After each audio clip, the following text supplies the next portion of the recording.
Hiya nerds, I bought a lot of comics and there were some duplicates. And so what I did is I pulled out the keys and I kept the highest grade one for my collection because I'm greedy like that.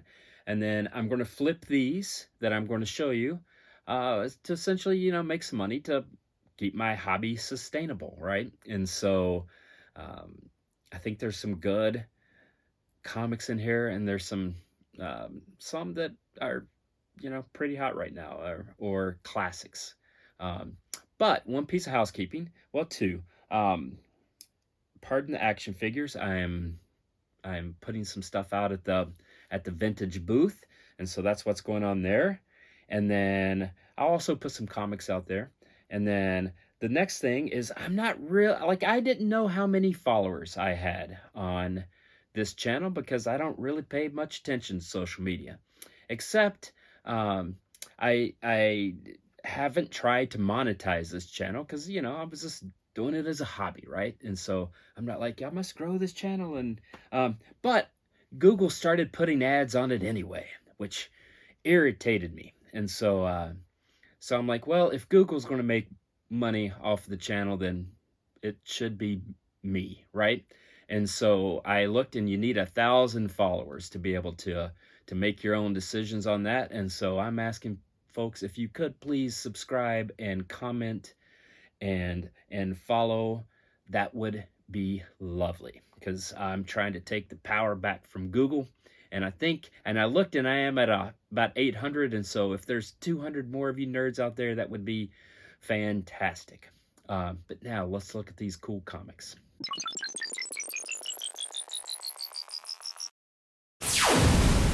All right, let's start out with some bangers. So this is Uncanny X-Men number 141, which was actually relatively early in Chris Claremont's run on the X-Men, just a few years in. But obviously this cover is the famous Days of Future Past cover, which is just an iconic storyline from the X-Men and Marvel Comics in general. But then also this cover has become one of the most iconic covers in all of comic books. There's been homage covers to this so many times. Who could even keep track of it? But it's just a fantastic comic. It's a key comic because of the storyline, but also because of its notoriety among the cover. And I already have a great copy, and so I'm going to flip these two and hopefully make a little money so I can keep buying cool new comics. This is the first appearance of Dazzler. This is Uncanny X-Men number 130. This was, just about a year prior to Days of Future Past. I've always liked Dazzler as a character. So I don't know. It could be that I was born in 1974, so 1979, like I was just a little kid, and so here was this like light-powered disco singer. It's like, what was going on? But anyway, that's Dazzler's first appearance. This might be one of the most well-known X-Men comics of all time. This, of course, is the first appearance of Phoenix, X-Men number 101.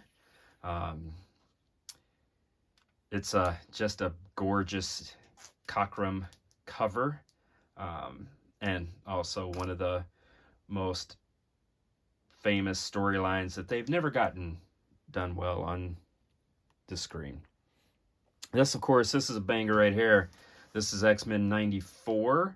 This is a key comic. This is not the first appearance of Colossus and Nightcrawler, Storm, etc. They appeared in Giant Size X-Men, but this is the first time where X-Men, who had cells have just dropped, and so in X-Men 66 or 67, they started reprinting stories, and they were just leaving it out to pasture. Chris Claremont took over and took all those characters introduced in Giant Size X-Men, brought them in at X-Men number 94, which began the brand new stories, no longer reprints. And so this is a key comic, valuable, and I love it. It's great. Couple issues after that, this is a nice comic, number 97. This is, you know, Havoc and Cyclops going at it. This is a key comic. This is Khazar, introduced. Not the first appearance of Khazar, but the first appearance in like the Silver Age. You know, the Khazar, I think, went way back, and I don't know a lot of the Golden Age history, but this is Khazar coming in the Silver Age. Know nothing about this comic except it's X-Men 149.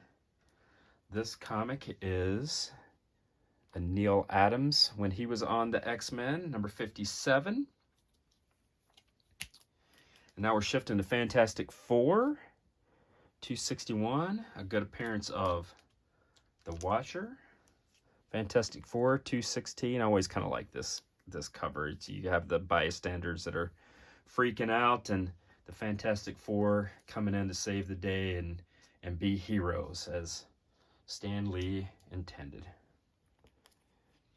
Here's Fantastic Four 183. That has more of a cosmic flavor that the Fantastic Four was known for. But then you had these different vignettes, which is a lot of fun. This is a key comic. This is the first appearance of Agatha Harkness. Agatha Harkness was a granny in the comics, and not like Catherine Hahn that we saw on WandaVision, but just a great comic nonetheless. You know, it's maybe not one of the best keys because Agatha Harkness is not on the cover. You know, a first appearance where the character appears on the cover, that's kind of doubly interesting. Here's the High Evolutionary versus Galactus. High Evolutionary is going to appear in Guardians 3. Here's Claw. This is kind of a classic Fantastic Four cover. That one's a little beat up, but I love it nonetheless. We're shifting gears a little bit. This is She-Hulk number 1. No one wants to touch that comic right now because the show hasn't been received as well as they would have hoped. Nova number 1. If they introduce Nova in the MCU, I would just be so incredibly happy. Here's a Peter Parker, the Spectacular Spider-Man. That is just not a key comic, just a cool comic. Same with this. Marvel team up with Spider-Man and Werewolf. And we will end at this one, which is Amazing Spider-Man number 40. That is, of course, the first appearance of Rhino, which is just great. Like, that's the first look we ever saw at Rhino. And look at the big chunky guy there. All right, that was a little all over the map, but it was a large collection, and I've kind of pulled out some of the ones that look interesting to me that I also had. So I'm not adding those into my personal collection. I'll be putting them up on the eBay or in the booth. Hopefully make some money and keep my hobby being sustainable. But that's all I got. If you would like and comment and subscribe, that would be fantastic. I am trying to claw my way back from Google being the boss of me. I don't like Google being the boss of me, and I don't like being controlled by an algorithm. So I figure the only way to do that is get to 1,000 subscribers, and then I can make that decision for myself. But I would appreciate that. All right, you take care, nerds.